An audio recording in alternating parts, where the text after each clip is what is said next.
Alors Stéphane, tiens, qu'est-ce qui vous est arrivé là? La voiture elle est un peu débossée sur Ah, le on côté. s'est posé sur un petit rocher, sur le côté. Non, rien de grave, ça va. On n'a pas de dommages. C'est pas très joli esthétiquement, ça va être réparé, mais on n'a pas de dommages mécaniques, donc c'est le principal. Bon, cette journée, première Ouais, longue étape. c'est ce que je disais à Mika. Je crois que ça fait longtemps que j'ai pas fait une spéciale de 6 heures. Plus de 6 heures. On a passé 6 heures dans la voiture. Les dernières fois que j'ai passé beaucoup de temps comme ça, c'est probablement si on avait des galères de mécanique ou de réparation sur la piste. Mais là, on a fait que rouler pendant 6 heures. Donc ça demande de la concentration. Mais aujourd'hui, vraiment, c'était une super étape. Elle était magnifique. Surtout la deuxième partie, des paysages incroyables. Et on essaie de rester concentré en tout cas. Bon, après un an d'absence, c'est comment de revenir sur le Dakar avec une nouvelle voiture, un nouveau projet? Bon, maintenant que c'est parti, tu affines un petit peu tes sensations?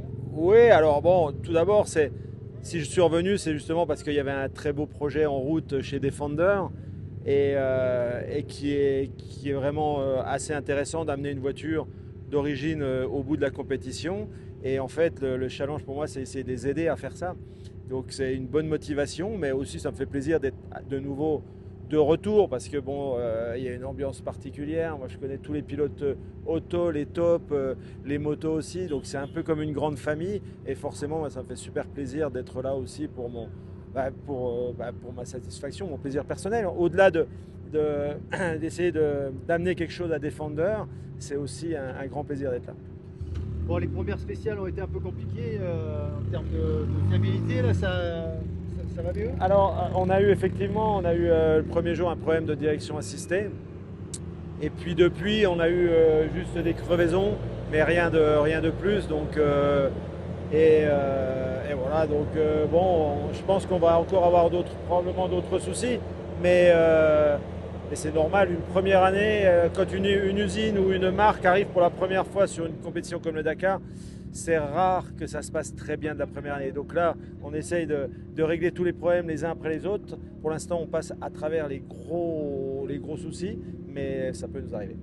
Quand on a piloté des voitures officielles, enfin, le top du top, se retrouver avec une voiture un peu stock, il y a le même plaisir ou Alors, par moments, c'est un peu frustrant parce qu'on sent qu'on est on est limité par la performance de la voiture.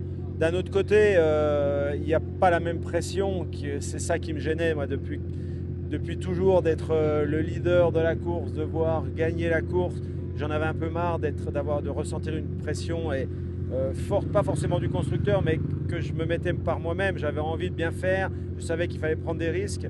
Et j'avais plus tellement envie de ça. Donc voilà, et c'est un challenge différent. Il faut le prendre avec une autre approche. Et bon, pour l'instant, on s'amuse. Et surtout, je m'entends super bien avec Mika. On passe des bons moments. On est deux ex-motards. Et je pense que c'est important, comme on passe beaucoup de temps dans la voiture, d'avoir un copilote avec qui on se sent bien.